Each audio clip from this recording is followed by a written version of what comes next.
Muy buenas tardes, les damos la bienvenida a la conferencia Midiendo lo inconmensurable o tapando el sol con un dedo, los problemas de las metas de desarrollo sustentable, impartida por el doctor Jonathan Barton de la Pontificia Universidad Católica de Chile. También está esta noche con nosotros como moderadora la doctora Mónica Olmedo, profesora investigadora del Colegio de Sonora, a la que cedemos la palabra. Bueno, buenas tardes. Esta es la última conferencia de las celebraciones del aniversario, del 36 aniversario del Colegio de Sonora, y también es la última conferencia de una serie de ciclos de conferencias sobre desarrollo sustentable y en relación con el Observatorio de Desarrollo Sostenible. Le agradecemos mucho al profesor, al doctor Jonathan Barton, que ha venido desde lejos para darnos esta conferencia, y sobre todo porque su lengua materna es el inglés, entonces ha hecho un esfuerzo por hacer esta presentación en español y hablarnos y impartirla en español. Entonces es un doble agradecimiento.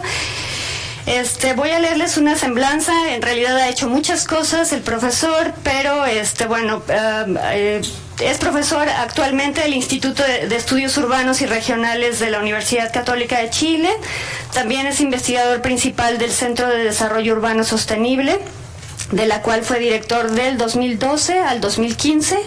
Sus áreas de investigación incluyen la política y la planificación de desarrollo sustentable a diferentes escalas, también el rol del sector productivo orientado hacia las exportaciones sobre el desarrollo local, la adaptación urbana al cambio climático, la planificación estratégica de ciudades regionales y su evaluación, y tiene muchas publicaciones, entre ellas algunos libros sobre Santiago 2030, sobre ecología política en Chile, democracia en América Latina, globalización y regulaciones ambientales y geografía política en América Latina. Ha sido consultor varias ocasiones para la CEPAL, para el BID y otras organizaciones internacionales, y participa en los comités editoriales de las revistas Política Ambiental y Gobierno, Revista Latinoamericana de Estudios Urbanos y Regionales y Asia Pacific Viewpoint. Entonces, pues muchas gracias y bienvenido, y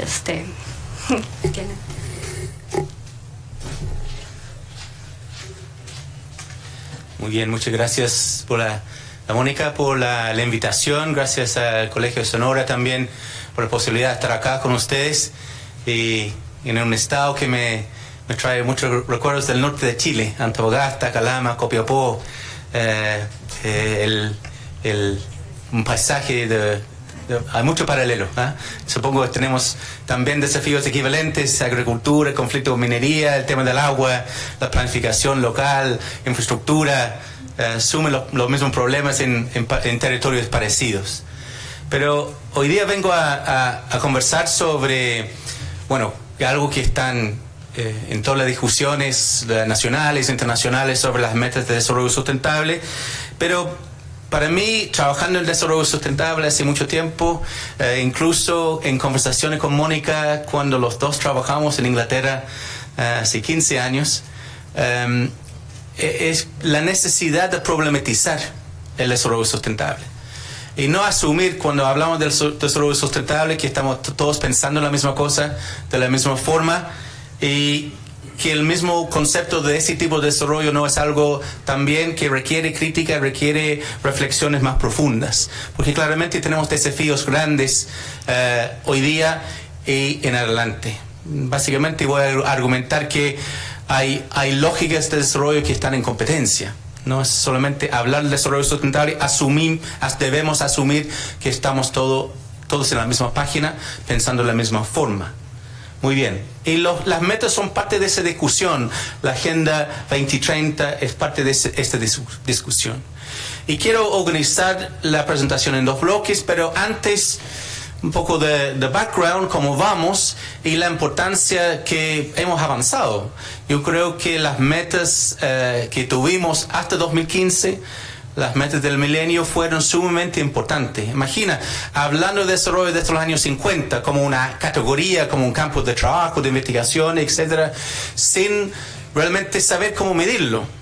Todas las intervenciones son buenas, locales, de ONG, nacionales, con inversión bilateral, apoyo, internacionales desde el Banco Mundial o las grandes ONG como Oxfam, todo es bueno, porque es desarrollo. Yo creo que nos da la oportunidad de reflexionar más y la posibilidad de medir. Y en general, yo tengo un doctorado en historia económica, pero debemos entender la relevancia, la importancia de la cuantificación, también los desafíos que trae la cuantificación también. Pero eso es la Agenda 2030, y básicamente más allá de los indicadores asociados, no hay agenda. Preocupación. Tenemos metas, pero cómo lo vamos a alcanzar depende de cada país. Y desagregando a cada estado, cada gobierno local, municipal. También los indicadores no son fáciles. Un indicador no es una variable, no es un tema. Indicadores son complejos, son difíciles de armar, difíciles de seguir midiendo y siempre abierto a una crítica. Nadie acepta un buen dato. Y hablando de Antofagasta, me acuerdo muy bien un colega que tiene un indicador de calidad de vida urbana, que es básicamente una medición a nivel municipal. Y un año ganó Antofagasta. Y yo cuando fui a Antofagasta había tantos reclamos que dicen, aquí no hay calidad de vida urbana.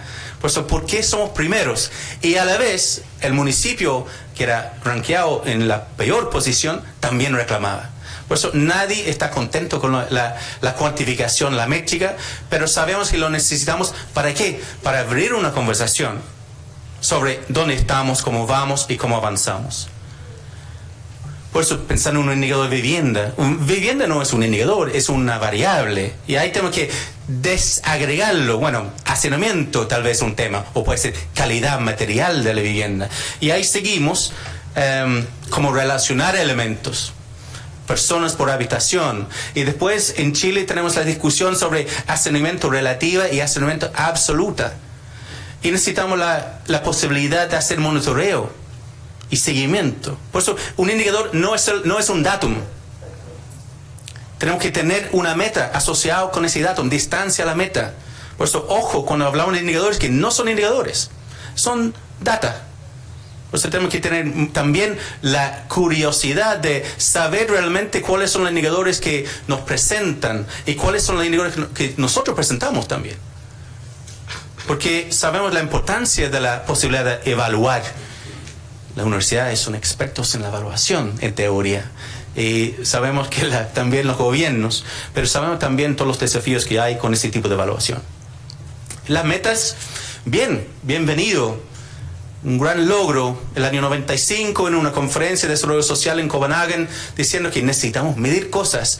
Y no es una sorpresa, porque salió de una conferencia de desarrollo social que muchos de los elementos que medimos fueron elementos más sociales, en particular relacionados con salud, y realmente aplicable no a todos los países del mundo, a los países en desarrollo. Porque el problema del desarrollo es en los países en desarrollo, que es otro problema que tenemos que también tratar de revertir cuando hablamos del desarrollo sustentable. Preocuparnos de plantear distintas lecturas del desarrollo. Y aquí uno puede decir, bueno, la sustentabilidad, el desarrollo está aquí, del medio ambiente. Pero todos estos elementos están asociados con el desarrollo sustentable. Por eso, ojo también, cuando encargamos un Ministerio de Medio Ambiente, encargarse de la agenda de desarrollo sustentable. Mientras que el Ministerio de Hacienda no dice nada sobre la sustentabilidad. Cuando los ministros de Hacienda hablan del desarrollo sustentable, tal vez podemos tener un desarrollo más sustentable. Y si escuchan a un ministro de Economía y Hacienda hablando de la sustentabilidad, por favor, envíeme el link porque yo fascinado. No sucede. Y los cargos que ellos tienen y los presupuestos que ellos tienen estos ministerios definen el modelo y la lógica del desarrollo nacional. Y sabemos que Ministerio de Desarrollo Social, Ministerios de Vivienda, Medio Ambiente, luchan para armar una agenda en contra de otras lógicas de desarrollo que son más dominantes. Bueno, Zapal, uno no se puede leer esa distancia, como haciendo un resumen en América Latina de los logros y diciendo, bueno, fantástico, llegaron a la meta principal de la reducción de la pobreza extrema, que es algo fundamental, claramente, y mostrando que en 2030 no va a haber pobreza absoluta en América Latina, que algo increíble, bienvenido, y no va a haber en 2030 en ninguna parte del mundo la pobreza absoluta, va a ser todo pobreza relativa, y vamos a ir ajustando los valores para poder medir eso. Eso es pobreza medido en $1.25 por día, que ya fue un ajuste porque América Latina no cuadraba con el $1 por día que estaban utilizando en Asia y África. Por eso hay ajustes que uno hace en los indicadores, uno puede decir que está malo, pero hay que fijar un poco los rangos, ¿no? Excelente distribución de ingreso, ha mejorado. Por eso hay varios logros. Tal vez hay desafíos que todavía la gente empleados en el sector informal es casi la mitad de todos los empleados. Básicamente es 15 años haciendo un resumen, y mi problema en términos de las metas en la discusión sobre indicadores es cómo tomamos esa información. Hay cosas positivas, hay cosas negativas. Mismo México, aquí tenemos la erradicación de la pobreza y el hambre, y si uno ve ese cuadro solamente y ve todos los elementos ahí en rojo, que meta cumplida, parte de que es progreso insuficiente, que insuficiente no significa que está malo, estamos exigiendo más, queremos más, pero con ese cuadro México no tiene ningún problema con la pobreza y tampoco con el hambre. Por eso las metas del milenio son interesantes porque generan un debate. Porque yo sé que otra persona que pasaba por esta zona hace unas semanas hablaba de que había aumentado la pobreza en América Latina. Él tenía más conocimiento y más punch que yo, pero los indicadores nos dicen otra cosa. Por eso, ¿dónde están nuestros discursos sobre la situación en México, en Chile, América Latina, cuando los datos que están utilizando a nivel nacional e internacional, las organizaciones de la ONU, el BID, CEPAL, etcétera, están trabajando con otras cifras? Y si queremos realmente erradicar la pobreza, tenemos el problema de realmente la pobreza absoluta desde 2008 en adelante. Se quedó en América Latina en como 70 millones de personas, que eso no se mueve. Y sabemos que hay lo que se llama cherry picking de ciertos elementos que uno saca las cosas que son más fáciles de sacar. Y después queda algo residual, puede ser desempleo, que es muy difícil cambiar. Hay algo que es muy difícil, a pesar de agregar más fondos, inversión, queda con algo que es muy difícil bajar a cero. Por eso la Agenda 2030 es una agenda sumamente desafiante, pero no es una agenda que dice qué vamos a hacer. Son metas. Una meta no es una agenda. Una meta es una forma de medir una agenda. Por eso tenemos un problema. Ya no tenemos una agenda. La idea de que cada país tiene que armar su propia agenda. Y hasta que ustedes pueden ver su agenda, y esa agenda, apoyado por la ONU, si esa agenda no es del gobierno de turno, claramente estamos hablando de dos agendas que están compitiendo, no van de la mano. Otro elemento del indicador 7 de medio ambiente, no hay que ver los detalles, pero hablando que realmente han avanzado en muchos elementos. Por ejemplo, gente viviendo en tugurios, poblaciones, vidas miserias, ha bajado 33% a 20%, un avance bastante importante. Hay mejoramiento en personas acceso a agua, saneamiento básico, el tema de las áreas protegidas. Hay muchos elementos que han avanzado bastante, pero quedan elementos en América Latina como una totalidad, y también como en México, quedan elementos bastante complicados. El tema del cambio climático, emisiones de carbono total y por cápita. Siendo un país industrial, es un gran desafío. Chile no tenemos ese rango porque, bueno, tenemos la minería, pero no es del rango de Brasil y México. Y el tema del agua, el uso de agua. Y aquí tenemos otro desafío también en los indicadores. ¿Cuáles son los más importantes? ¿Todos valen igual? Áreas protegidas, sabiendo que las áreas protegidas no son protegidas. Son áreas establecidas con un SIG, en un plano, pero no está protegida en sí. No es que hay gente haciendo vuelta, asegurando que hay cumplimiento, que el acceso está controlado de cierta forma, porque son extensiones muy grandes. Pero hay una diferencia entre áreas protegidas, que son sumamente importantes, y el problema de la sobreexplotación de agua, y los recursos hídricos y su distribución. Por eso hay un tema también aquí que tenemos que ver, ¿qué hay de importancia acá? ¿Qué hacemos cuando estamos bombardeados con esta información? ¿Cómo lo manipulamos, lo entendemos, lo internalizamos? ¿Y cómo podemos decir que si estamos avanzando o no frente al desarrollo sustentable? Si yo hubiera preguntado antes de ver estos datos, tal vez ustedes dicen, bueno, no, estamos lejos de avanzar en el desarrollo sustentable. Y estos datos nos revelan una situación muy distinta. Que estamos avanzando bastante. Con tantos puntos verdes, hay mucho éxito. Podemos hablar de un éxito a nivel regional y a nivel nacional en México en temas del avance en la agenda de desarrollo sustentable. Pero supongo que los profesores acá, los alumnos en sus trabajos, nos escriben del éxito del desarrollo sustentable en la región. Otro elemento que quiero también traer a colación es cómo manejar todos estos datos, todo ese volumen de información.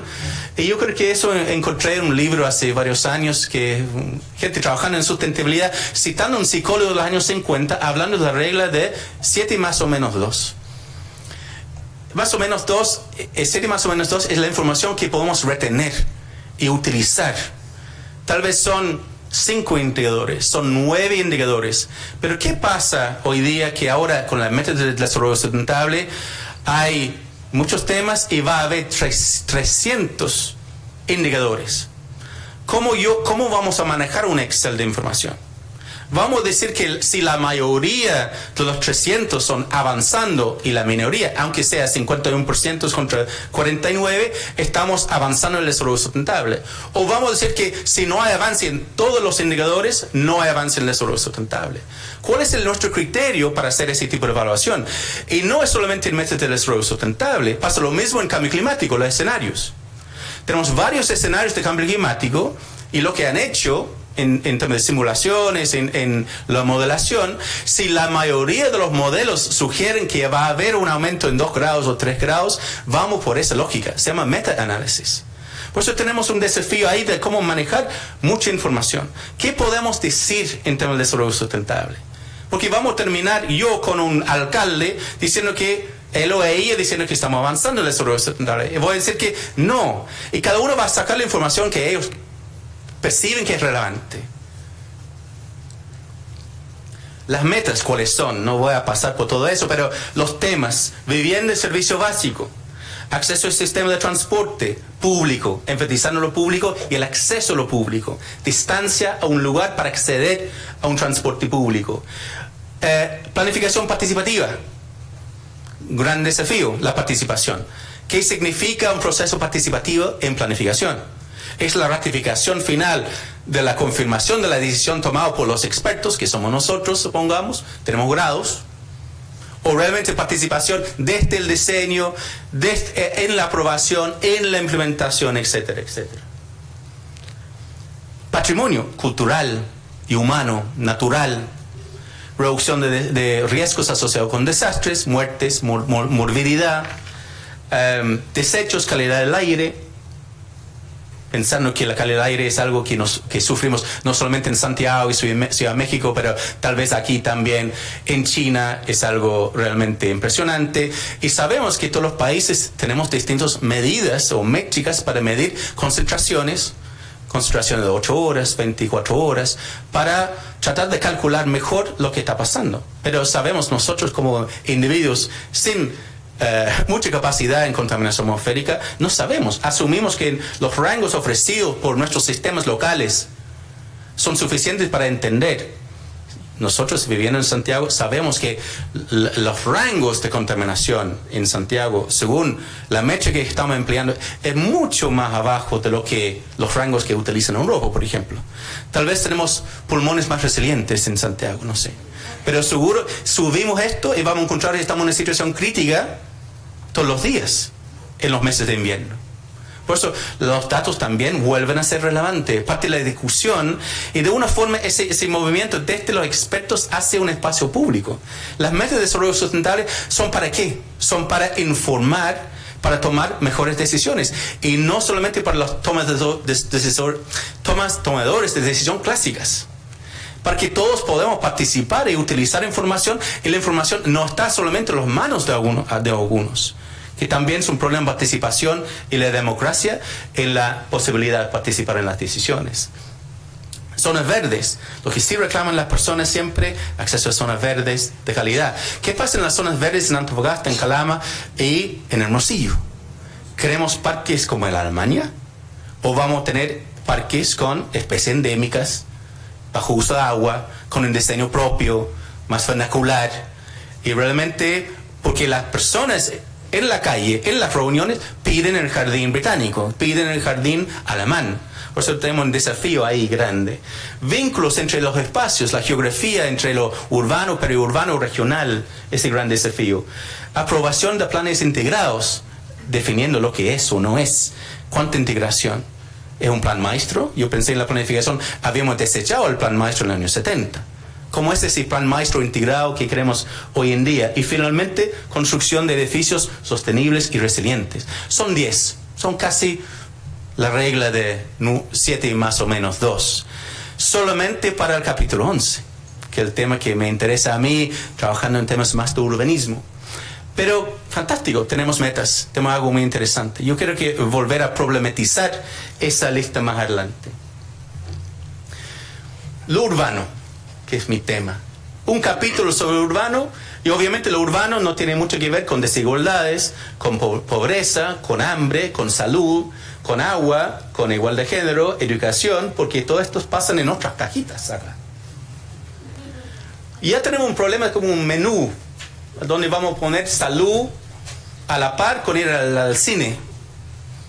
Pero ya tenemos una lista, ya excelente que hemos avanzado de las metas del milenio, ahora tenemos algo un poco más sofisticado. Y sabemos que es importante ese capítulo 11 porque la mayoría de las personas están viviendo en ciudades y esa brecha, esa línea en azul está evolucionando en forma muy dramática.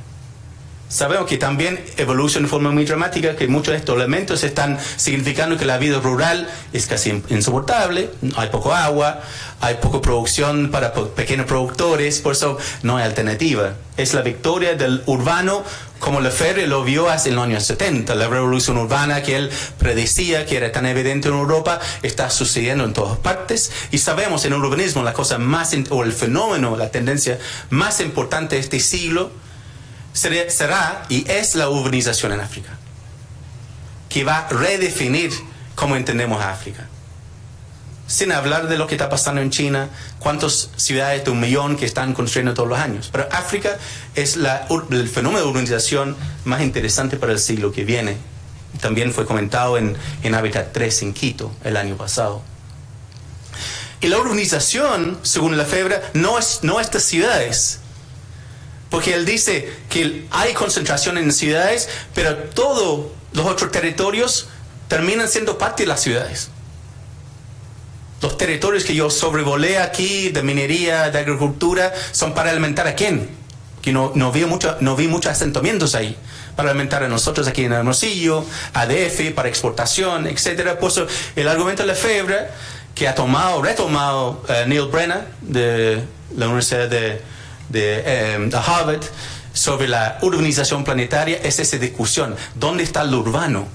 Lo urbano está en todas partes. Cuando vamos a una plantación forestal, cuando vamos a una minera, realmente estamos hablando de un fenómeno urbano, dice Brenner, y dijo Lefebvre en su momento. Y tenemos que romper esa simplicidad y decir, bueno, lo urbano es más complejo, debemos hablar de flujos, mosaicos, de interacciones entre distintos espacios. A veces no incluimos gente viviendo en la periferia de una ciudad porque están al otro lado el límite urbano, pero toda su vida están en la ciudad. Por eso debemos ir cambiando la lógica de lo que es lo urbano. Es el argumento de Brenner y Lefebvre. Y Brenner plantea, bueno, los flujos.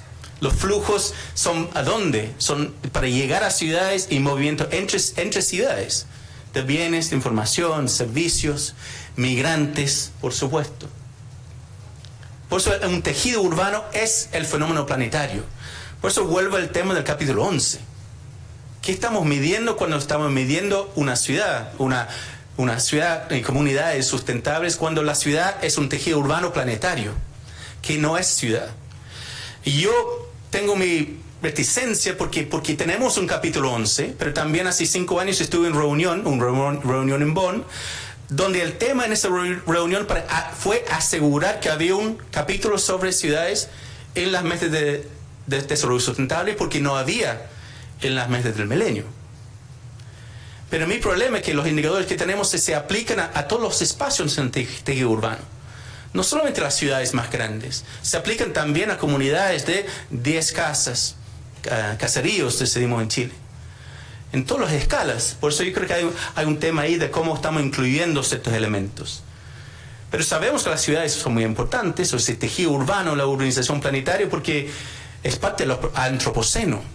Y yo diría más que antropoceno, es un policeno.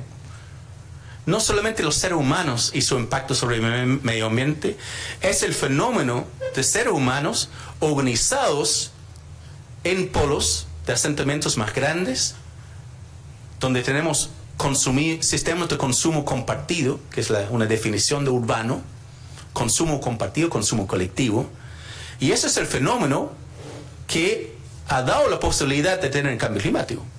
Estamos desasociados con dónde vienen los elementos, el agua, la energía, mientras que la forma previa de habitar el mundo fue mucho más vinculado con la proveniencia de estos elementos y los desechos asociados.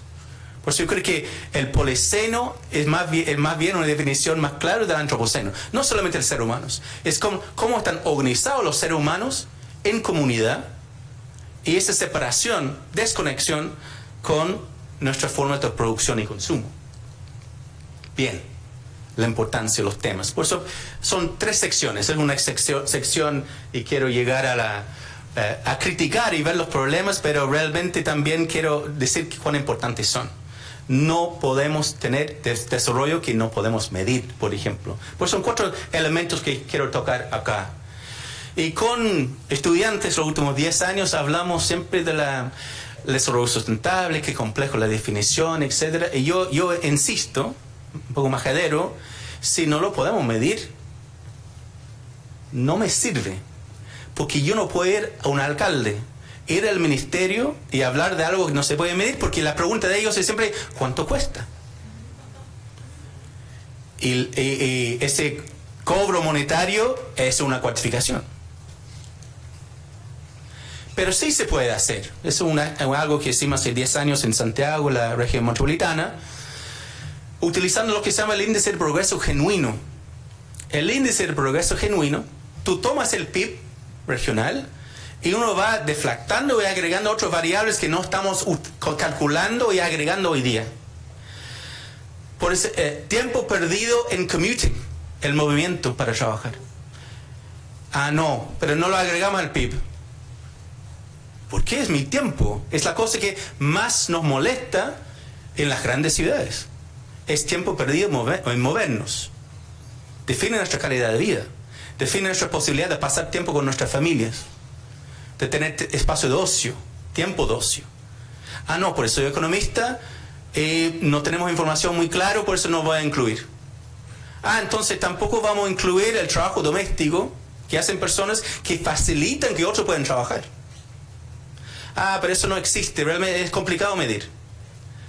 Tengo un doctorado en historia económica y yo quiero realmente apuntar a los economistas y decir que es difícil medir ciertas cosas, pero no me digas cómo funciona o no funciona la ciudad. Si la ciudad funciona en base de unos elementos básicos, tenemos que agregarlo al cálculo. No solamente empleo formal, porque tenemos una serie de datos más largos. ¿Y qué pasa con los 50% trabajando en el sector informal? No existen. No lo vamos a medir. No podemos hablar del desarrollo de la ciudad. Por eso el GPI, el índice de progreso genuino, trata de agregar cosas que no estamos agregando porque los datos son complicados. Incluyen datos sobre el valor del tiempo de ocio. Y es algo que yo creo que es importante. como la felicidad es importante. Por eso, y cuando hacemos ese cálculo utilizando un modelo armado por economistas de economía ecológica en Estados Unidos, originalmente, Robert Costanza, Daly, Cobb, generamos otra línea. Y esa línea refleja un poco las percepciones, las sensaciones de las personas viviendo en la ciudad. Porque el aumento del PIB no lo sienten, no lo internalizan en sus vidas diarias. Sienten que hay una cierta... algo que está funcionando pero no mejorando. Mi vida no está mejorando. Y lo que hicimos para Antofagasta, que tiene una economía tal vez más parecida a Hermosillo, donde muestra que el PIB es inmenso, porque toda esa exportación de cobre, que el sueldo de Chile, pero la situación local en la región es otro. Y cuando la gente reclamaba por la información sobre calidad urbana, están reclamando eso en forma indirecta. No sienten el valor regional, ese riqueza regional en sus vidas diarias. La calidad de infraestructura, los tiempos de viaje, la materialidad de sus viviendas en lugares de trabajo, espacio verde. Claro, no necesitamos espacio verde, necesitamos algo parecido. Por eso debemos medirlo de otra forma. Pero sí hay que medir. No hay que hacer el quite de ese desafío que hay que ir a contraatacar con economistas que utilizan ciertas formas de medir. Yo creo que la economía hace un gran desservicio en general. Y es una pregunta que plantea a Jeffrey Sachs, que Jeffrey Sachs es el director de Earth Institute en Columbia University, que vino a nuestra universidad hace un año. Bueno, justo el tiempo, un poco más, justo el tiempo que están lanzando las metas. Y yo pregunté sobre el rol de los economistas, y él siendo un economista muy importante en rediseñar la economía de Bolivia en los años 80, rediseñar la economía de Polonia en los años 80, y también él reconoció que los economistas han sido un gran desservicio para realmente armar un cambio y medir los cambios necesarios para pensar en otra lógica de desarrollo. Distancia a la meta, y quiero problematizar otro elemento acá, diciendo la importancia de hacerlo también. Es como tocar tres elementos muy, muy sencillos. Uno es que la linearidad de la modernidad, que uno pasa aquí, termina acá, no nos ayuda mucho, porque la vida no es lineal. Nosotros pasamos por etapas en nuestras vidas y después desaparecemos. Las ciudades crecen y desaparecen en el tiempo. Pasan entre medio por momentos de auge y momentos de colapso también, según los precios de ciertas commodities, el interés en avanzar en ciertas actividades y otros. Y eso es el modelo del desarrollo contra lo cual compite el desarrollo sustentable. La teoría de modernización de Rostow de los años 60 sigue vigente. No se habla de Rostow, no se habla de la teoría de la modernización, pero está presente porque hay que llegar a eso. Perdón. Esa es la meta. Todos los países en 50 años, política de desarrollo, pasando por industrialización, más tecnología, la idea del consumo, la medida del éxito es el consumo. Por eso vamos a medir todo con el PIB, que es el consumo masivo. Más allá de lo que significa el PIB, lo que realmente mide el PIB. Si tengo un ejército grande o policía muy grande, es fantástico para el PIB, pues es consumo. Tenemos que pagar a alguien. Tenemos que discriminar en términos del PIB. Pero eso es la linealidad.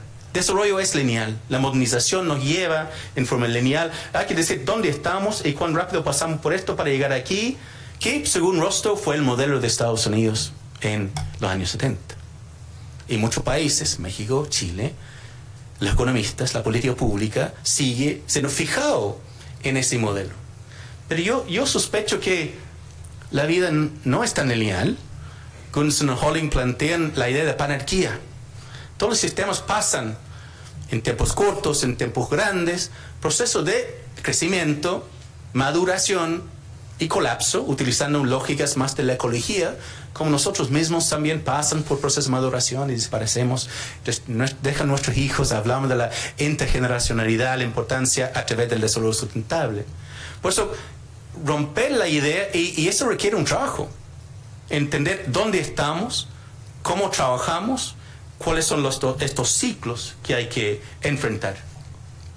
Y los ciclos también están en esa discusión sobre el desarrollo sustentable desde los años 70, con ámbitos de trabajo sobre la ecología industrial, donde hay vínculos, hay circuitos, hay flujos entre elementos que podemos maximizar o podemos dejar a cada parte de este sistema urbano en Dinamarca, que existió, dejar cada elemento, industria, lo trabaja en forma individual, los insumos y los desechos, la energía perdida, mientras que aquí tenemos una estación eléctrica que puede también pasar energía residual a una planta de producción de fertilizantes, calefacción distrital, y también ver es la permacultura que ha existido en China para 10.000 años. La idea de pensar en círculos, en redes, en rizomas, y no pensar en A a B, esa linealidad. Porque cuando pensamos en la linealidad, tomamos cada elemento en forma atomizada y trabajamos cada uno en forma individual. La vivienda, la agricultura, el empleo, cada uno con su departamento universitario, cada uno con su ministerio, cada uno con su departamento en el gobierno regional, resolviendo su área atomizada. Por eso estamos en un espacio del siglo XXI de post-normal, donde la normalidad de la linealidad, del forecasting, que podemos predecir con mucha exactitud, ya murió. Murió con el IPCC, hablando de cambio climático e incertidumbre, donde el lenguaje del IPCC es muy preciso. Tú no puedes decir muy probable o poco probable sin fundamentos. Y son expresiones que utilizan en forma precisa, poco probable. Y no dicen que tenemos 1,02 algo de probabilidad de algo. Pues el lenguaje del cambio climático también redefine el lenguaje del desarrollo, donde aceptamos e internalizamos la incertidumbre como parte del desarrollo sustentable, como dejando de lado, un poco desmitificando la idea de la linealidad, de la modernidad, de la teoría de la modernización, que podemos predecir, podemos saber exactamente lo que viene y podemos planificar en forma donde no hay elementos exógenos que van a perturbar nuestro sistema, nuestro modelo. Pues el lenguaje cambió, hasta en el tema que tal vez es el tema más relevante en términos de política pública internacional. Pues el lenguaje es importante, y cuando hablamos de ese movimiento también de la postnormalidad, entre la participación, donde los expertos no son los únicos dueños de la verdad. Y muchas comunidades están con sus propios abogados, sus propios economistas, dando una contranarrativa a lo que pasa en forma local. Bueno, los indicadores para medir estas cosas también tienen que cambiar, y tal vez hemos tenido una cierta evolución en la discusión sobre el desarrollo sustentable, donde para muchos todavía sigue siendo gestión ambiental. Por eso el departamento de sustentabilidad es el departamento de gestión ambiental, que es un poco absurdo, donde el Ministerio de Medio Ambiente es el ministerio encargado del desarrollo sustentable. Y mi pregunta es, ¿qué están haciendo en Hacienda entonces? ¿Están haciendo lo que dice el Ministerio de Medio Ambiente? No. Y los indicadores han evolucionado para decir que desarrollo sustentable se mide con indicadores ambientales, agua, residuos, calidad del aire, etcétera, biodiversidad. Para tener indicadores organizados en términos de, vamos a tener una lista de indicadores sociales, indicadores económicos, una lista de indicadores ambientales, a la discusión sobre índices. Y sospecho que metas de desarrollo sustentable todavía tienen esa lógica, de estos compartimentos, fragmentos de información. Por eso no podemos hacer una lectura de esa información. En nuestra Excel con 300 indicadores por 200 países, pero realmente no importa las cosas de países. Queremos ver comunidades, municipios, regiones. Por eso, ¿cuántos indicadores vamos a tener? Y decir cómo vamos a hablar de cada uno por su propia situación y para poder comparar entre ellos también. Comparación tiene una parte más peligroso, pero también valioso. Podemos aprender de otras experiencias. La huella ecológica nos ofrece una herramienta, metodología, para mí mucho inferior al índice de progreso genuino. La gente que viene a la discusión mañana que vamos a tener con investigadores del observatorio puede explicar por qué tengo esa opinión. Y hicimos la huella ecológica para la región metropolitana, y tenemos 1.2 hectáreas por persona que requiere. Y aquí en Antofagasta 4,7. Es porque el consumo de materiales, consumo de agua que necesita para generar la huella. Pero la huella nos ofrece algo, un índice. Llegamos a una hectárea por cápita. Tomamos muchas variables y llegamos a algo. Y yo puedo decir, en este caso, que Santiago es más sustentable que Antofagasta. La región metropolitana de Santiago es más sustentable que Antofagasta utilizando la huella ecológica, con todas sus deficiencias. Pero además tengo toda la información organizada en forma desagregada, además. Por eso ya tenemos un indicador de segunda generación de listas y tengo un índice para poder hacer una lectura más fácil. Porque si no, ¿cómo voy a decir si Antofagasta o Santiago es más o menos sustentable? ¿Cómo compararlo? No tengo esa posibilidad. Por eso, a pesar de sus debilidades, los índices y llegar a un número absoluto también ayuda la discusión. Y bueno, estadísticas, ¿no? Uno puede siempre criticar, es una expresión de un primer ministro británico del siglo XIX, dicen,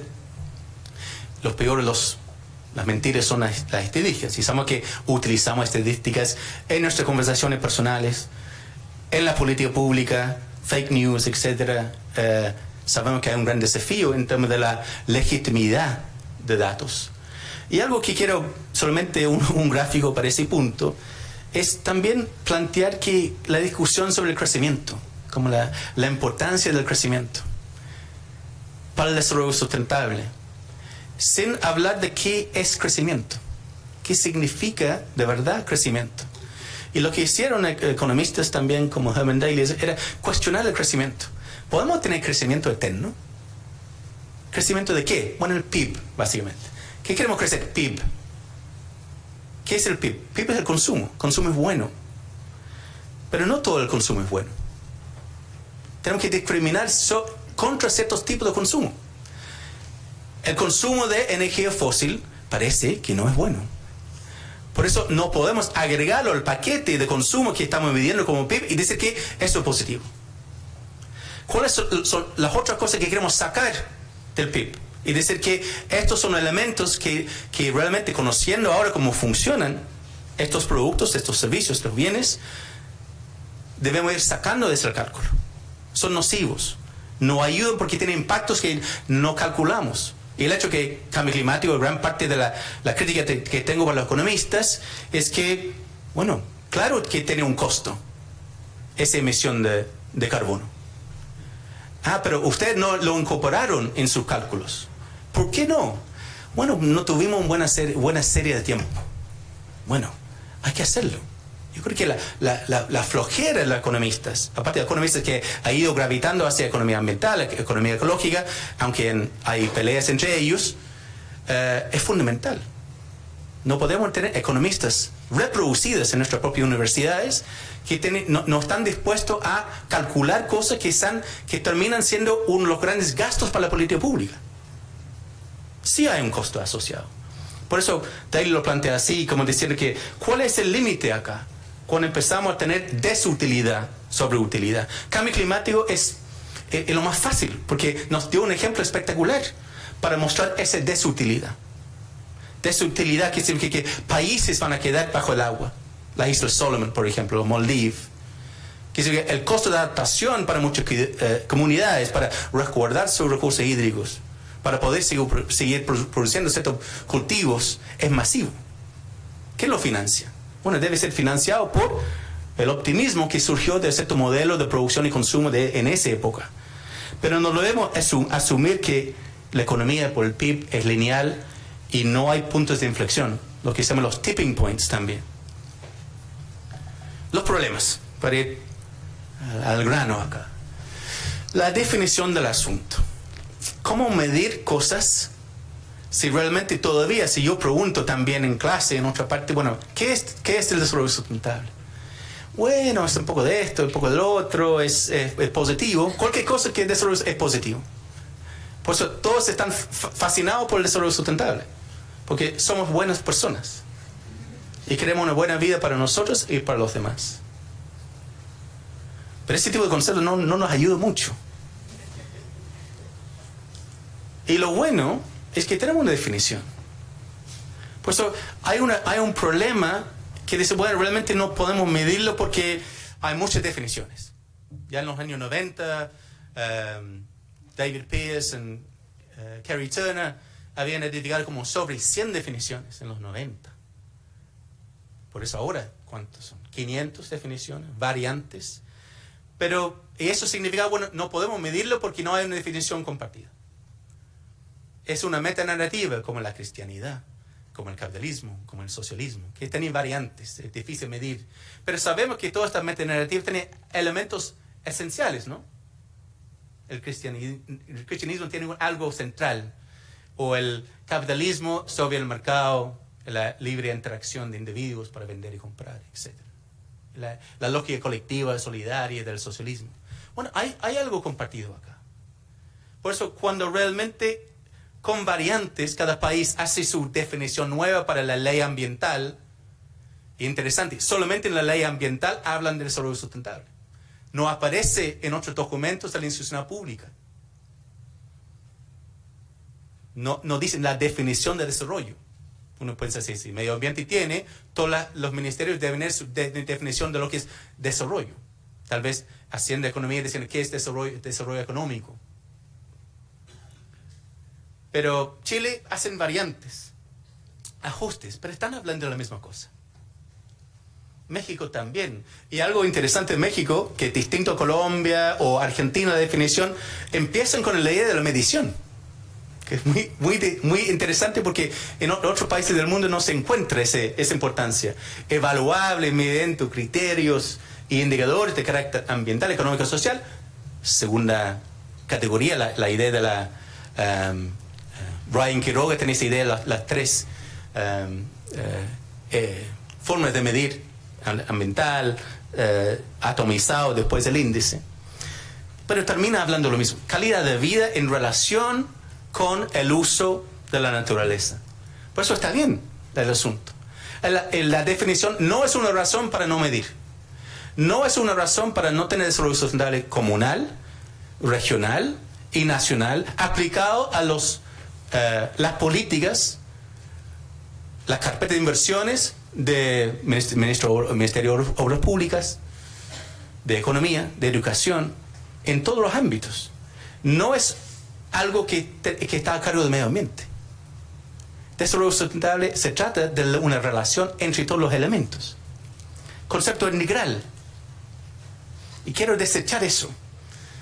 Porque eso no es integral, porque lo que pasa cuando veamos ese triángulo, dice que usted se encarga de lo social, usted se encarga de lo medioambiental, y usted se encarga de lo económico. Y más bien, la vida es un chicle, donde podemos tal vez tratar de abrirlo, pero vuelve a la totalidad. Vivimos una vida integral, económico, social, todos los elementos de la meta de desarrollo vivimos nosotros. Hasta la vida marina, entre nuestro consumo de pescado, etcétera, es donde van nuestros desechos también, los plásticos. Por eso vivimos una vida de chicle complejo, donde interactúan todos los elementos. Y tratamos de sacarlo, y bueno, los puntos tenemos asociados a la naturaleza. Y la economía es un elemento chico acá. Es la forma en la cual transamos o hacemos transacciones entre los dos. Y hay muchas cosas que nunca dependiendo de una transacción monetaria. Gran parte de nuestras interacciones son no monetarias, con amigos, entre nosotros. En la universidad la gente dice, no, yo te reemplazo, te hago esto. Son transacciones no monetarias. La economía es un elemento de transacción que tenemos entre estos dos mundos. No tiene la equivalencia, no es un elemento más a la par con los otros dos. Es una forma de interacción entre ellos. Pero cuando llega al crunch, digamos, post la crisis subprime, por ejemplo, ¿dónde va la inyección de trillones de dólares en la economía mundial? Van a la crisis financiera, van a los bancos. ¿Y qué pasa con la pobreza que produce? ¿Qué pasa con el cambio climático producido como... No hay plata para el cambio climático, pero podemos rescatar bancos que generan un cierto problema. Gran parte de ese pensamiento que tenemos con esa idea de la economía también está complicado por una lectura de lo que se llama la curva de cuestiones ambiental. curva de Cousins ambiental, viene de una idea basada en esa curva, midiendo lo que había pasado en Estados Unidos con las emisiones de óxido de azufre, que mostraba que había mucho aumento, mientras que la economía en términos del ingreso subieron en Estados Unidos y llegaron a un punto tope y después a bajar las emisiones de SO2, y mientras que aumentaba el ingreso. Fantástico. Y extrapolaron con ese modelo que lo que tienen que hacer los países, la teoría de la modernización, es desarrollarse rápidamente, industrializarse, emitir, contaminar, porque después van a aumentar los ingresos y bajan la contaminación. Por eso, economía primero, medio ambiente, sociedad, vienen después cuando tú llegaste. No hay tiempo para pensar en aspectos sociológicos porque hay que crecer, hay que desarrollar la economía. Y no importa qué tipo de economía, porque a lo largo la curva de Cousins ambiental nos dice que se van a hacer. Bueno, ¿por qué? Porque hay tecnología de reemplazo de óxido de azufre. Y no en todos los ámbitos hay reemplazo. También dióxido de azufre asociado con producción de acero. Bueno, mucha producción de acero estaban haciendo en Corea, en China, con emisiones. Por eso sus emisiones subieron y siguieron. Por eso, ojo con esa lógica que economía primero y después la sociológica sigue después. Piensa en Holanda, Alemania, que son avanzados en temas ambientales, pero tú ves el consumo por cápita sigue siendo mucho más alto que el latinoamericano promedio. ¿Qué vamos a hacer? ¿Vamos a subir todo a su nivel para después en 50 años llegar a bajar? ¿Cómo será el cambio climático en 50 años, en 100 años más? Por eso prefiero pensar en el chicle, pero tal vez pensar en cómo organizar estas dimensiones de las metas de desarrollo sustentable, siendo tan distintos. Y para mí el desarrollo sustentable se organiza así. También una adaptación de Herman Daly, de Donella Meadows, diciendo que tenemos la naturaleza, nuestra base, y la idea es definir cuáles son los fines últimos. ¿Para qué existimos? ¿Qué queremos? Y no solamente jugar con estos elementos entre medio. Vamos a construir cosas, vamos a tener una economía efectiva, sin pensar cuál es el fin último de todo esto. Es parte del desarrollo sustentable. Hay una dimensión ética. ¿A dónde vamos? ¿Para qué vamos? Y la uno también no se ve, pero la felicidad puede ser uno de ellos. Puede ser bienestar, well-being, wellness, etcétera, etcétera, o felicidad. Medido en la felicidad material para algunos, totalmente religiosa, no material para otros, no importa, pero vamos a decir que su percepción de su propia felicidad es lo que importa. Y ahí vamos a ver qué relación tiene con el consumo de recursos asociados. Buenas noticias también. México está 24, de ¿cuánto? 190, 95 países. Felicitaciones. Chile no tan feliz, pero para un tiempo largo en otro índice que se llama Planeta Feliz, Chile le iba muy mal contra otros países de América Latina. Pero bien, ahí va extrapolando ciertos elementos que son importantes, no solamente el PIB, pero generosidad, expectativa de vida, longevidad, y otros elementos que sí forman parte de nuestra felicidad, no solamente el PIB. Yo te voy a mostrar un país con un PIB altísimo, pero no debe extrapolar que la felicidad aumente con el PIB. Estados Unidos has been flatlining desde el año 50 en felicidad, y el PIB sigue aumentando. Vuelve los objetivos.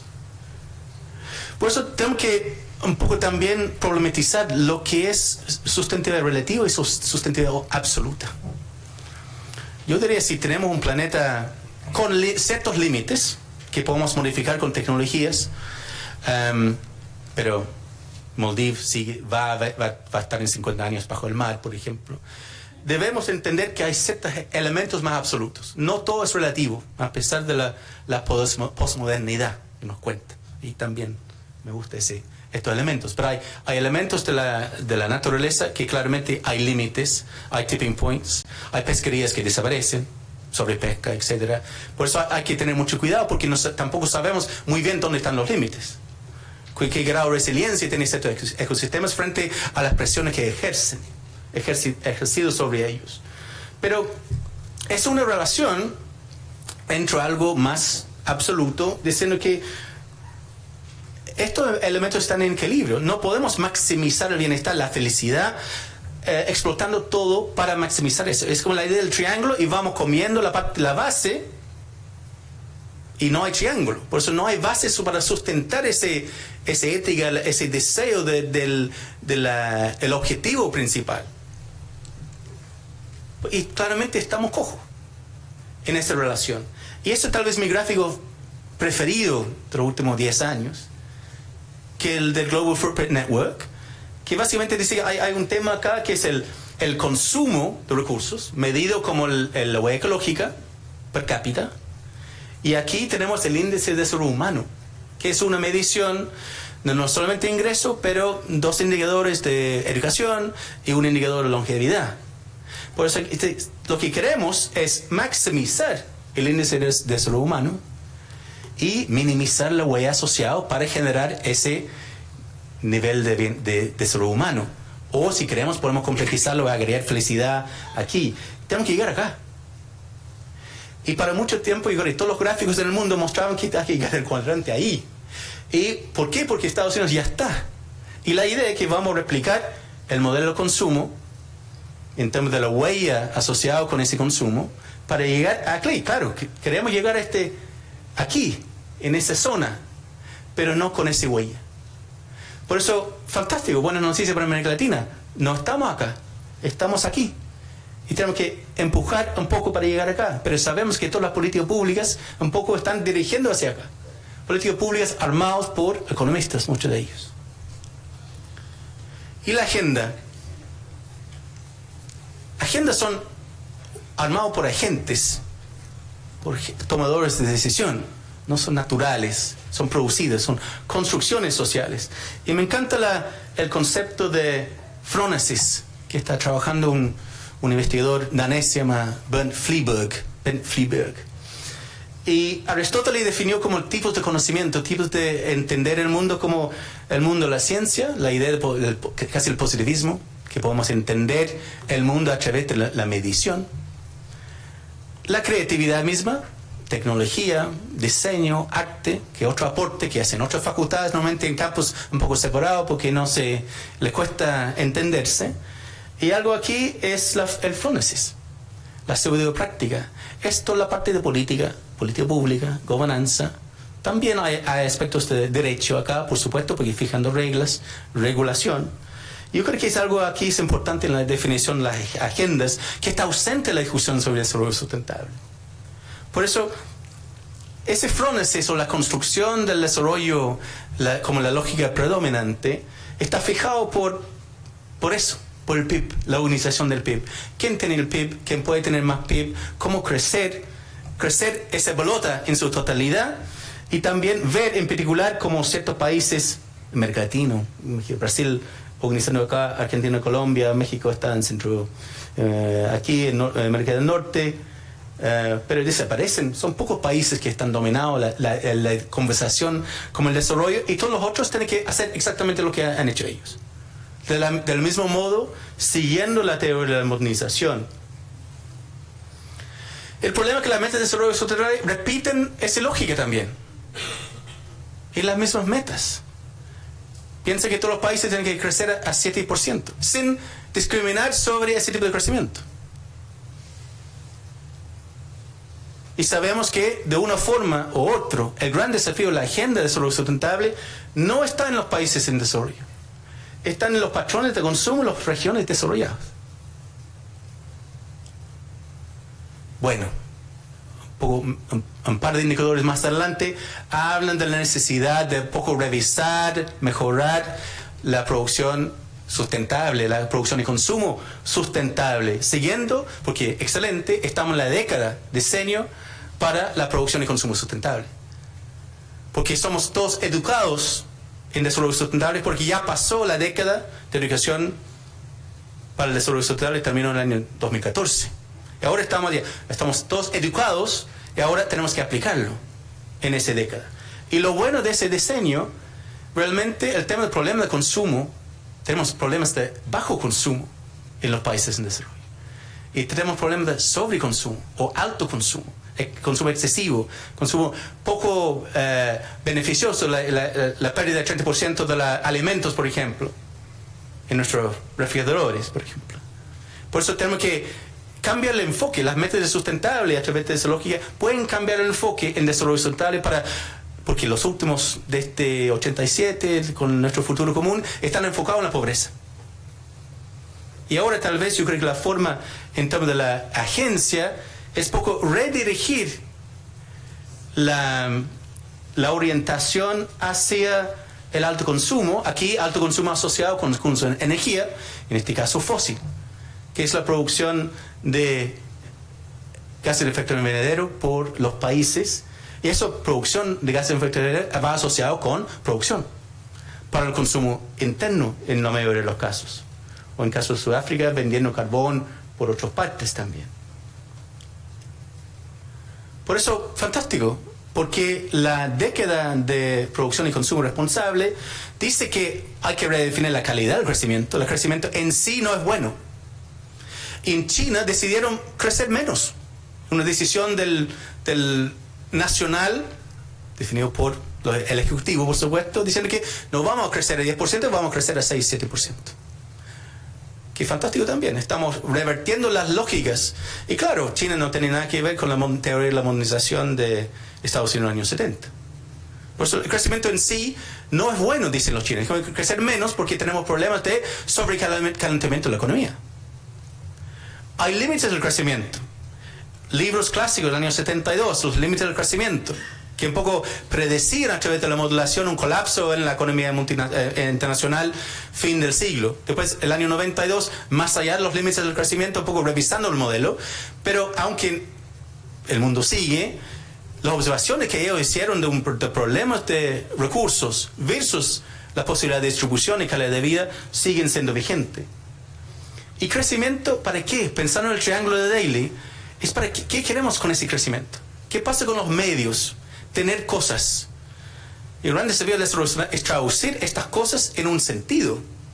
Es felicidad, es bienestar, y el consumo nos lleva a esa lógica, porque el problema en la teoría de la modernización terminó con la época de consumo masivo. La meta es el consumo masivo. El consumo sirve para algo, es un medio, no es un fin. Y el desarrollo sustentable tiene que ir más allá y plantear cuál es ese fin. Y la economía circular, ojalá que va a ir cambiando esa lógica, descarbonizando las economías, desmaterializando las economías. La economía verde, que fue el documento de la ONU en Río +20 en 2012, no me gusta para nada, es una recocinada de lo que todos supimos en la gestión ambiental de los años 90. Pues la economía ambiental o economía verde, ¿por qué no hablar de desarrollo sustentable? Porque, ojo, cuando hablamos de prosperidad, economía verde, cambio climático, y perdimos la discusión sobre desarrollo sustentable. ¿Por qué? Porque desarrollo sustentable no es cómodo para muchos sectores, muchos ministerios. No es cómodo y no aparecen en sus documentos porque infiere un cambio profundo en cómo organizamos nuestras sociedades. Por eso, la otra agenda, en la cual estamos hablando sobre la Agenda 2030, ojalá tiene una larga trayectoria desde Estocolmo en 72, sobre elementos, ahí tienen los principios, los elementos básicos del desarrollo sustentable, ya conocidos, ya que era necesario, ya la ONU tomando conciencia de esa necesidad. La vida digna se produce a través de la preocupación con la calidad de calidad ambiental también, y la planificación asociada. Río también, el derecho en desarrollo de forma equitativa, desarrollo sustentable, protección del medio ambiente. Y todo, mi preocupación, un problema, todo eso fue traducido en un programa para el siglo XXI. Pensar en las metas, capítulo 11 de desarrollo sustentable. ¿Había vivienda? Sí, había vivienda. Gestión, sí había planificación y gestión. Suelos, uso de suelo. Sí, porque hablan de planificación urbana, periurbana. Check. Infraestructura, sí, hablan de infraestructura. Transporte, sí. Vulnerabilidad, sí. Construcción, sí. Gestión y planificación. 92. Capítulo 11 es una recocinada. Y la pregunta, ¿qué pasó con la Agenda 22? Y eso es algo personal. Llegando a Chile en 2004, vi, para bajar información, para discutirlo con los estudiantes, vi capítulo 7. Fomento y desarrollo sostenible de los recursos humanos. Pero yo estoy buscando ciudades, asentamientos humanos. ¿Qué capítulo de asentamientos humanos? Es el capítulo 7. Un documento tan importante para la Carta de Navegación para el siglo XX de desarrollo. El documento en castellano está mal escrito. Yo escribí un email, aceptaron, reconocieron el error y nunca lo cambiaron. El programa 21 tuvo 0 impacto. Excepto países, Alemania, España, un par de países de América Latina, Perú, Ecuador, pero realmente fue miserable ese problema. Principio de Melbourne, otro principio muy interesante que también son fantásticos para guiar la planificación local y regional. Quito también, volvemos a hablar y agregamos, la gran diferencia, agregamos más adjetivos. Y básicamente, si tú ves la definición de desarrollo sustentable, son estos adjetivos. No hay que replicarlo.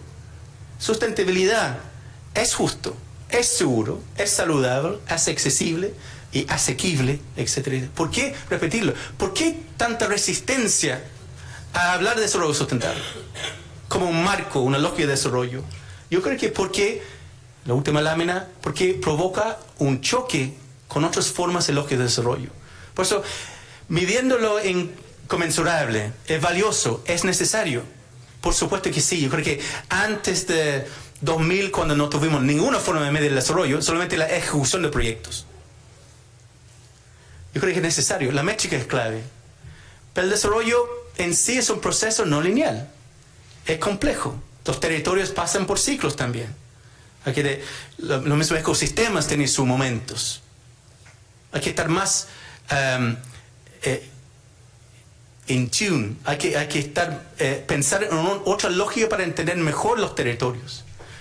No se puede medir en forma atomizada. Estas listas, y las metas son listas, nos inhibe, nos restringe para generar una idea de la totalidad. Por eso, los indicadores de tercera generación, los índices, nos ayudan y están basados en indicadores de segunda generación, las listas. Pero estamos manipulando, ponderando para generar algo que es más comunicable, con todas sus limitaciones. Pero la limitación de tener Excel con 300 indicadores por no sé cuántos municipios hay en México, ¿cómo vamos a manejar esa información? Y la ciencia postnormal, siglo XXI, si los científicos del IPCC trabajan con un lenguaje que hace 10 años o 20 años, eso no es científico, estamos bien. Estamos diciendo que la ciencia no es cierta. La idea del caos, la idea de los sistemas, requiere otro tipo de acercamiento. Y tapando el sol con el dedo, yo creo que, ¿cuál es el sol acá? El sol es una lógica de desarrollo predominante. Que parece que la persona que estaba aquí hace 2 o 3 semanas hablaba del neoliberalismo. Y cuando hablamos de qué tipo de lógicas o formas de pensar, formas de organizarse están ocupando los ministerios de Economía y Hacienda, debemos asumir que es otra lógica que no es una lógica de desarrollo sustentable. Y la lógica de sustentabilidad relativa que utilizan ellos, que es marginal, es un add-on, no es suficiente para los desafíos que estamos enfrentando hoy día, a pesar de los datos muy positivos que mostré al inicio. Por eso, las lógicas de desarrollo significa para mí, las metas de desarrollo sustentable son muy importantes y demasiado importantes para asumir que una lógica de desarrollo predominante va a alcanzar en 2030 las ambiciones que tenemos para estas mismas metas. Gracias.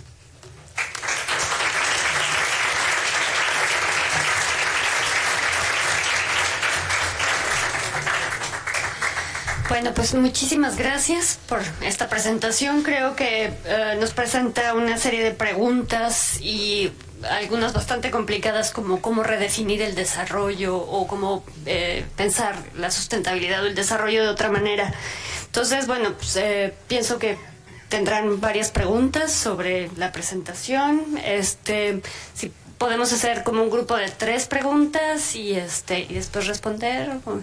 Entonces, si alguien tiene alguna preocupación pregunta, aunque no esté directamente relacionado con... Preguntas requieren respuestas, y si yo tuve la respuesta no estaría acá. No presentaría esto. Me gustaría escuchar lo que opinan y escucharles. ¿Tengo que pasarles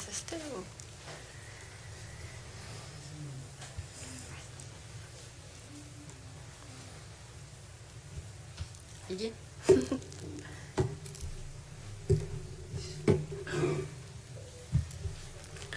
Saber qué hay que hacer, porque lo que nos agrega acá es las universidades juegan un rol clave en hacer la evaluación de los políticos y la administración pública, porque nadie quiere ser medido. Por eso la universidad tiene un rol importante para hacer el seguimiento, porque sospecho que en los gobiernos locales no tienen la capacidad para armar sistemas y los recursos para mantenerlo. La universidad tiene la posibilidad de hacer seguimiento y ser como un actor independiente. Sí, de los procesos. Sí, había alguien por aquí. Ajá. Sí, buenas noches, muchas gracias, un placer escucharle.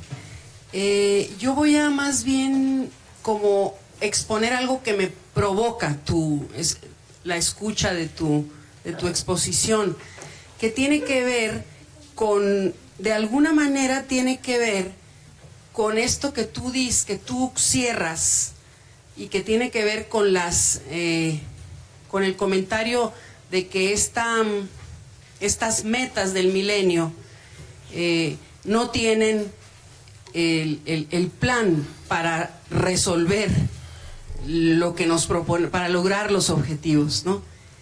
Entonces, ¿qué es lo que dos ideas me provoca? Y cuando yo pienso en el tema que es lo que me preocupa básicamente y a lo que me dedico, que es la equidad, y que por supuesto tiene que ver con la sustentabilidad, y la sustentabilidad define la equidad, y veo las políticas públicas y veo cómo los gobiernos, y sobre todo en nuestro país, han asumido las agendas a nivel internacional porque son políticamente correctas, pero no existe no solo una intención, sino no existe la suficiente claridad de la conciencia para ver qué implica esa política pública. Y entonces no sé, yo apuesto a que esto que tú expones, parte de lo que expones, la opción pues es el cambio de conciencia, no solo de los políticos, sino de la ciudadanía también. Y esto lo vinculo a algo que tú también mencionaste. ¿Cuál es el papel en este caso o sea, yo me pregunto, de la ciudadanía para darle contenido a las metas? O sea, ¿quién lo va a hacer si a los gobiernos no les interesa? O bueno, les interesa relativamente, parcialmente, bueno, ya sabemos de qué gobiernos estamos hablando en América Latina o en algunos países como el nuestro. Entonces, pues estas son reflexiones que a mí me impactan mucho, porque tu discurso creo que está vinculado con cómo vamos a hacer para la transformación. Bueno, son dos temas. Uno, la conciencia, y la equidad es otra discusión. Comparto totalmente el tema de la distribución siendo el gran tema acá. Igualdad, equidad, igualdad para la equidad. Lo que me atrae del desarrollo sustentable como concepto es que no habla del medio ambiente, habla de la equidad entre nosotros y intergeneracionalmente. Por eso mi frustración permanentemente cuando termina siendo manejado como gestión ambiental. Cuando hablamos de la equidad, hicimos un paper que se va a publicar este año, viendo el tema de justicia en términos de equidad, cómo está conceptualizado la equidad en la política urbana en Chile desde los años 70. Obviamente gran parte del inicio son dos políticas de Pinochet, 79-85, pero habla de equidad. Dice política de que va a generar beneficio y hablamos de 3 teorías de justicia. Y cuando hablamos de equidad, es el deseo que tenemos para la equidad, hablamos de la equidad. Yo creo que hacemos un flaco favor en no conceptualizarlo bien. Porque en ese análisis terminamos con 2 filósofos bastante conservadores de la derecha, con su argumentación de lo que es justicia. Y lo más radical fue Rawls, que tampoco es tan radical para nada, diciendo que las teorías de cómo justicia está incorporada en la política pública está hecho de una forma bastante libertario y conservador. Y vamos a encontrar que estamos incorporando justicia para la equidad, pero bajo una filosofía política de la justicia que tal vez no es la filosofía que nosotros compartimos. Por eso, primera cosa, no debemos asumir que hay una justicia. Cuando tenemos la selección para en política pública de un grupo en particular, puede ser un indígena, mujeres, lo que sea, de una minoría, no mujeres, pero otros, es justo, porque el argumento de los conservadores que es injusto. Hay que favorecer la mayoría, no una minoría. Por eso cuando hablamos de equidad es como nivelar a través de definir grupos que hay que nivelar. Y la Agenda 2030, el lema de la Agenda 2030 es Don't leave anyone behind. No vamos a dejar nadie atrás. Eso significa una teoría de justicia de nivelar unos grupos. Por eso la equidad es algo que tenemos que conceptualizar más, porque todos queremos equidad, pero la política pública nos ofrece una forma de justicia. Y yo diría que parte del rechazo al desarrollo sustentable para ciertos pensadores o ciertos campos intelectuales es porque tienen en su corazón una discusión sobre equidad que no quieren tocar. Porque la equidad que surge del desarrollo sustentable no es una equidad que se maneja fácilmente con estas ideas de Dworkin, por ejemplo, uno de estos filósofos más de la derecha. La participación, la conciencia es fundamental, pero el problema que tenemos es la traducción de estos elementos a otras personas, porque también mi preocupación es no debemos esperar que todas las comunidades, las personas que no tienen tiempo, porque están trabajando todas las horas posibles para alimentarse, para sobrevivir, para movilizarse en las ciudades grandes, que van a participar también y resolver todos estos problemas ellos, que también es parte de la lógica. La idea de individualizar y descentralizar la responsabilidad a los individuos también es algo que hay que preocuparse. Claramente tiene un rol de participar, pero no para perder mucho tiempo en todos los ámbitos escuchando su voz o pidiendo que se escuche su voz. Por eso, claro, tenemos un gran desafío de descentralización y participación, pero también hay otras responsabilidades. Por eso y la conciencia es fundamental, por eso los colegios, las universidades son claves. Y también ese conflicto entre lógica y desarrollo, a lo menos en mi universidad, se ve claramente entre los distintos departamentos y facultades. Como estuve diciendo a Mónica, que los Chicago Boys siguen siendo Chicago Boys en la Facultad de Economía y Administración de mi universidad. Y el ministro de Hacienda es el mismo profesor de esa facultad que volvió a ser ministro de Hacienda de Piñera. Y yo creo que su concepto de desarrollo, y yo lo puedo calcular porque nunca habla de desarrollo sustentable, es otro. Pero la conciencia es fundamental y educación es fundamental. Por eso, control sobre el currículum en el colegio es también fundamental. Como enseñan justicia, como enseñan desarrollo sustentable, otras lógicas de desarrollo, participación y derechos.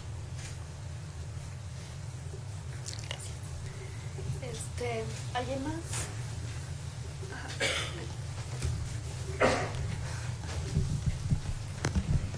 Sí, buenas noches. Mi nombre es Eduardo Vargas. Formo parte del Colegio Mexicano de Profesionales aquí en Sonora. Mi pregunta va enfocada a lo siguiente. Me parece muy interesante el aspecto del desarrollo sustentable Yo un tiempo trabajé para el sector defensa y nunca pudimos encuadrar el desarrollo sustentable con el establecimiento de una política pública clara para reducir los efectos de los desastres y sobre todo para solicitar presupuesto, porque entonces, ¿cómo medirlo? Es muy difícil para una instancia de gobierno, para una dependencia, establecer una política pública en este sentido sin recursos, sin un recurso previo. Es decir, ¿cómo puede usted solicitar un recurso público federal si no sabe cuáles son los desastres que va a tener durante el año y cómo atenderlos de manera objetiva, óptima? Entonces, me parece muy interesante su ponencia porque considero que sí es muy difícil para un gobierno, sobre todo en la atención de los desastres, que obviamente se enlaza y forma una sinergia muy interesante con lo que es medio ambiente y con también los trabajos de producción. Le agradezco mucho la ponencia. Muchas gracias por la pregunta. Yo creo que el tema de desastres acá, en la México, yo creo que van a medir si hay políticas o no hay políticas, casi sí o no. Y yo creo que los temas de los desastres y riesgo en general es un ejemplo perfecto de la ciencia postnormal. Como en Chile calculamos para un terremoto de 8 grados, de 5,5, y donde no hay ciencia que nos da esa precisión. Por eso, pensar que hay una linealidad para destruir un presupuesto perfecto para algo no conocido. Yo vivo en una falla San Ramón, que es otra cosa que no se habla en Chile, porque cuando el falla San Ramón, como en San Francisco el equivalente, si hay actividad en esa falla, ahí está toda la parte oriente de Santiago, de la ciudad misma. Por eso no podemos calcular, pero podemos hablar de riesgo, y hablar de preparación, y hablar de creación de resiliencia, y capacidades. Y parte de esa capacidad es la flexibilidad. Por eso hay muchos elementos de acá, es la flexibilidad. Y la linealidad en general construye situaciones de mucha robustez, pero poco flexible. Son demasiado rígidos. Y el caso por ejemplo, de los desastres, pensando en el desastre en Chile en 2010, por ejemplo, es la pregunta por qué demora 6 meses, 9 meses para aprobar un presupuesto para el desastre, para reconstrucción. Nueva Zelanda tienen un fondo y toda la gente, y saben porque salen sus declaraciones de impuestos, pagan un porcentaje todos los meses a un fondo de desastres. Y eso fue previo a lo que pasó en Christchurch, también en la misma época. Por eso, sabiendo que va a haber un desastre en Chile, tenemos todos los años, necesitamos un sistema de financiamiento, tener un fondo que podemos movilizar, porque sabemos que el momento crítico son los 72 horas después del desastre. Lo que viene después es recuperación, reconstrucción, pero sabiendo la incertidumbre, hay que tener un fondo a lo menos, y la planificación es ese tipo de cosas. Planificación es importante para poder ver cosas de financiamiento, porque movilizar recursos físicos, pero sin un fondo, es complicado.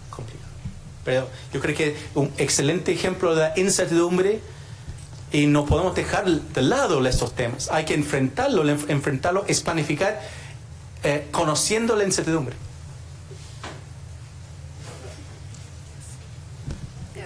¿Alguien más? Sí, aquí. Sí. Muy buenas noches, muchas gracias por la ponencia. Me interesa mucho el tema que usted manejó sobre la linealidad, el hecho de concebir una política pública con sustentabilidad, con todos estos conceptos que usted maneja, de que partimos de A y queremos llegar a B, ¿no? Y ese concepto del tiempo, de que vamos sobre una carretera recta y no hay ni curvas, ni altas, ni bajas, ¿no? ¿Cómo se tiene que trabajar con los ministerios, con los ayuntamientos, con las alcaldías, para que entiendan que los procesos que para nuestro país son 3 años de gobierno, 3 años prácticamente no sirven de nada para corregir, ¿no? Esa es una, por la línea del tiempo, es muy corta. Y también que entiendan que aún en esa línea del tiempo pueden pasar muchas cosas, En el caso, por ejemplo, de México, desde los años finales de los 90 hasta este año, el incremento de la muerte de jóvenes por violencia es mucha, por ejemplo. Y yo no sé, de pronto, para la sustentabilidad, ¿qué pasa con esos, por ejemplo, 30,000 muertes de jóvenes del año pasado que fueron los que murieron en nuestro país por la violencia? O sea, es así como que si eso también tendríamos que preverlo. Gracias. Hay un dicho que veo en un libro de planificación diciendo que lo mejor no es planificar, porque si no planificas no tienes toda la ansiedad de tratar de prever lo que viene. Y yo creo que en general la política, los políticos en general, yo creo que tienen esa idea de apagar incendios. Y es necesario apagar incendios, es necesario enfrentar desafíos cuando surgen. Pensando cuando toda la planificación del gobierno de Piñera, su primer gobierno, llega justo una semana después del terremoto. Gran parte de su administración fue la reconstrucción y sacando los mineros también. Imprevisto de la mina, los 33. Por eso surgen cosas imprevistos y eso lo sabemos. Pero eso no significa que no podemos planificar, y la planificación no es para fijar esa línea recta, es para entender que tenemos un montón de opciones, pero hay una orientación. Esa orientación también puede cambiar, por eso debe haber instancias de replanificar y reenfocar. Por eso la planificación no es la planificación de los años 70, el plan maestro más rígido, administrando fondos en ciclos muy largos, pero planificación es necesario. En este caso yo creo que surgen episodios, surgen elementos totalmente inesperados, o por ejemplo una crisis como en el 2007, que tiene largas impactos durante un largo periodo, pero el hecho de no planificar significa no sabes lo que estás cambiando, solamente estás moviendo de un incendio a otro. Por eso el tema acá del desarrollo sustentable implica, y lo bueno que muchos de los elementos están hablando de la planificación, pero esa planificación del siglo XX es una planificación muy distinta a los años 70. Es una planificación que requiere participación para poder reorientar. Me gusta, por ejemplo, en Colombia los POT, los planes de ordenamiento territorial, que son de 12 años, para evitar justamente que cada alcalde cada 4 años va y cambia todo. Por eso es una decisión de la gente de tener un plan, pero sabemos que ese plan sí se puede ajustar. Pero no es que vamos a desechar un plan e introducir otro plan. Por eso hay ciertas cosas que requieren tiempo. Y el problema es cuando estamos apagando incendios y cuando sacamos planes en cada 3, 4 años, no tenemos una lógica de planificación. Por eso es fundamental que podamos fijar ciertas orientaciones que perduran y son producidos a través de un gran instancia de participación. Y al final los políticos, la idea de los políticos también, que son encargados de implementar ciertas acciones y son suficientemente inteligentes para saber cuándo hay que volver a replantear ciertas cosas. Pero lo que plantea el tema de las emergencias, los incendios, en caso de un incendio social, existe, pero no debe ser una razón para cambiar unos elementos básicos. Hay que dedicar recursos para que volver al camino, pero en muchos casos sabemos que no hay camino. O en caso de Santiago, pasamos mucho tiempo armando una estrategia de desarrollo regional que tiene duración hasta 2021, pero dedicamos mucho tiempo el año pasado en armar un proyecto, se llama Santiago Resiliente y Sustentable, porque había financiamiento de la Fundación Rockefeller, se llama las 100 ciudades resilientes, y armamos otra estrategia en paralelo al otro. Hay uno que es vigente, que tiene legitimidad porque es un instrumento de la política pública entre las herramientas del reglamento, y el otro es ¿qué? Pues otra cosa de la planificación, no debemos tener miles de planes. Necesitamos pocos planes buenos que vamos adaptando pero esa proliferación de planes, plan de cambio climático y un plan de resiliencia y un plan de agua, y todos hablan de la misma cosa. Por eso necesitamos una lógica de planificación que es mucho más compacta y en lo cual tenemos flexibilidad para apagar incendios, por supuesto. Tenemos tiempo para una pregunta más. Sí, gracias. Un comentario, ¿no? En primer lugar, me parece muy bien el asunto que plantea y pues la interdependencia que hay en todas las actividades, ¿no? Sobre todo, pues el impacto que tiene muchas veces las mediciones, que no tenemos todos los elementos cuando pues tenemos que tomar en cuenta aspectos de bienestar que son bien a veces subjetivos y calidad de vida y todas estas cosas. Sin embargo, me gusta mucho la teoría del chicle por lo cíclico de los fenómenos. Muchas veces creemos que vamos avanzando tratando de resolver un problema que ya lo vemos, ya se está resolviendo, ¿no?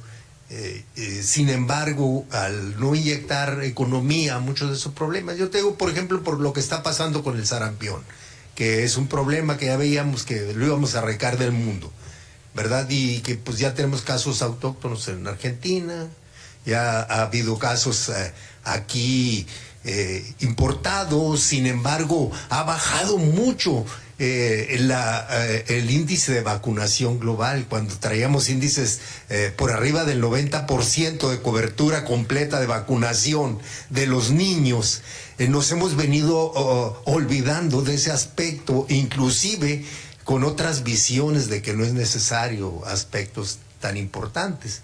Y lo vemos en fenómenos que son bien evaluables, de que cobertura de vacunación es un impacto positivo. Sin embargo, empiezas a castigarle los recursos a salud, o te empiezas a tener interés nada más en curar, y nunca vas a poder curar a los enfermos, porque también es cíclico. Tenemos una limitante de vida, una vida sana, una vida, si descarriamos nuestra manera de ser y no cuidamos el ambiente, no cuidamos nuestra salud, no cuidamos el sustento de lo que nos va a dar alimento y todas esas cosas, entonces, y no cuidamos los residuos, pues vamos a ir cada vez más catastróficamente la época productiva de las personas, reduciéndola. Y ya tenemos pues el ejemplo de México, que no ha avanzado en esperanza de vida, cuando los países en el término del OCDE, los que están en el OCDE, han aumentado hasta 6 veces la esperanza de vida, y México en esos mismos años 10, 1.3 de esperanza de vida. ¿Por qué? Porque pues la epidemia de obesidad que le invertimos a consumo, a cosas innecesarias, ¿verdad?, nos va a impactar en calidad de vida y no nos va a ser sustentable la vida, aunque querramos que es sustentable estar consumiendo. Entonces es una muy buena lógica la métrica y las definiciones de los aspectos de la interdependencia en cada una de las cosas, que nos olvidamos de eso, ¿no? Justamente en mucho también de la economía, no le damos valor a la vida, que debe dar mucho más economía para cosas que deben de hacer sustentable el planeta, con el trabajo, con la vida sana y productiva, ¿no? Muy bien. Y el tema de la obesidad es el tema del sobreconsumo, claramente.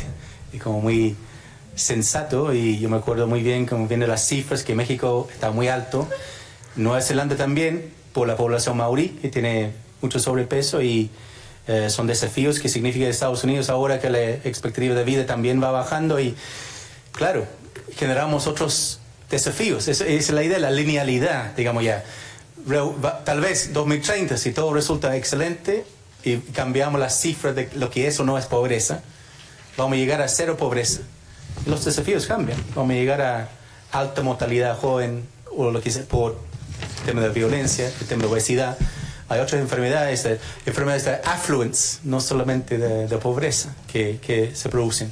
Por eso todos lo bueno de la meta de desarrollo sostenible se aplica en todos los países. Antes la meta del milenio, hasta para Chile, pocos se aplicaban, pocos estaban relevantes, habían cumplido con casi todo.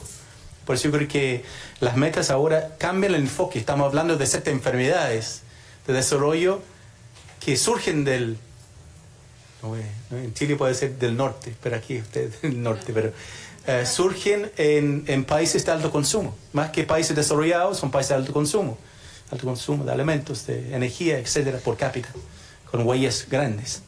Por eso yo creo que y el tema del sarampión y la vacunación y campañas públicas universales y el individuo optando para informarse de forma distinta es algo interesante la participación hoy día. Hablando de participación, que cada individuo sabe y conoce y toma la decisión, es complejo, es parte de la participación. Y Gran Bretaña también, tenemos grandes desafíos en cómo asegurar que la gente vacune, porque el Internet está lleno de temores. Bueno, pues muchas gracias. ¿Quieres responder una más? Okay. Hablando de la parte del concepto que usted mencionaba en cuanto al tejido mundial, que todos comprendemos un todo, vino a mí la duda de si cada país realmente aceptaba con corresponsabilidad cuáles eran sus necesidades y realmente no se fijara en el todo como de todos los objetivos, sino que dijera, a México le falta poner atención en cuanto a corrupción, que no aparece en los objetivos, ¿no? Que ir más a la parte en la que lo que a cada país le corresponde hacer, desde asumir sus fortalezas y sus debilidades, dentro de ese todo en donde Estados Unidos podría realmente aportar más en la cuestión de la contaminación, ¿no? Entonces, la parte esta de los migrantes, ¿no? Creo yo que cada país tendría que ver con determinada congruencia y ver de qué manera va a bajar la información o va realmente a proporcionar la información a los ciudadanos, que serían los indicadores en los que se encuentra el país actualmente y a los que realmente desea llegar de manera realista. Y viene a mí la pregunta, ¿de qué sirve entonces la medición? Realmente la ONU va a poner atención en México, bajaste estos niveles, pero ¿qué evidencias tienes? Y realmente lo va a hacer específico a México, lo va a hacer específico a cada país, y qué retribuciones va a tener si realmente cumplió con esas metas o no. El primer punto es el principio de responsabilidad diferenciada, que fue uno de los principios de Río en 92. El contamina paga, principio de precaución. Otro principio muy interesante, uno es responsabilidad diferenciada. Y esa responsabilidad diferenciada fue aplicada en términos del cambio climático, protocolo de Kioto. Hay responsabilidad para ciertos países para sí bajar sus emisiones y otros no, era voluntario. Por eso yo creo que en este caso no se aplica la responsabilidad, pero es evidente que debemos, como comenta, debemos hacer seguimiento de ciertos países por su sobreconsumo, porque las metas del milenio no fueron relevantes para estos países. El desafío de desarrollo sostenible está en estos países. Por eso debemos mostrar un espejo y nosotros mismos en el sur mirar y criticar. Y el problema de desarrollo sostenible no es la pobreza ahora, es cómo se produce la pobreza. Y se produce a través de ciertas prácticas y la vulnerabilidad de adaptación al cambio climático producida por ciertas formas de consumo. Lo interesante y complejo de la Agenda 2030 es que tenemos indicadores que van a comparar entre países, que es un grupo técnico creando esto. Había un acuerdo en Addis Ababa, en Etiopía, pero además cada país tiene que armar indicadores que son relevantes para ellos. Al menos en Chile sé que el Ministerio de Desarrollo Social y el Ministerio de Medio Ambiente están trabajando y hay grupos de trabajo trabajando en cada uno de estos indicadores para generar indicadores relevantes a nivel nacional para monitorear a nivel nacional. Y eso significa la posibilidad de agregar otros elementos o dar otro enfoque, mientras que sí va a haber un grupo de 300 que se puede medir y comparar. Yo creo que indicadores en general tenemos ese desafío. ¿Son para comparar o son para influir en la gestión y planificación local? Yo creo que deben cumplir las dos. El tema es que necesitamos indicadores para uno y otro indicador para otro. Pero si solamente para comparar, no nos sirven tanto. Debemos tener indicadores que nos sirvan a nosotros cambiar cosas desde adentro.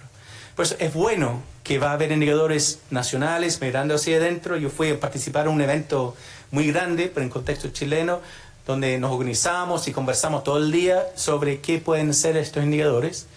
Ahora los grupos de trabajo están en eso, pero lo más importante es cuando tenemos fijados los indicadores, ¿quién va a fiscalizar?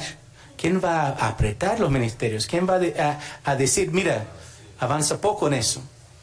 Eso está como flatlining, no pasa nada. Y realmente yo creo que las universidades tienen una gran oportunidad de tener un rol en fiscalización, y no para fiscalizar, es para realmente cobrar y decir que claramente ese indicador no cambia y la meta es eso. Estamos aquí, hay un problema con la inversión, la política pública, hay problemas que hay que tratar de entender. Indicadores sirven para algo, sirven para cambiar sistemas de planificación y gestión. No existen en sí para sí, existen para cambiar cosas, para identificar prioridades. Por eso yo creo que es bueno que han gravitado hacia un doble sistema, pero al nivel nacional tenemos que tener estar muy vigilar bastante lo que está pasando y también asegurar, porque hasta 2030, por eso son varios gobiernos, asegurar que alguien reclamando, saliendo a la prensa para mostrar los avances. Gracias. Bueno, pues le agradecemos mucho al doctor que haya venido y le damos una constancia.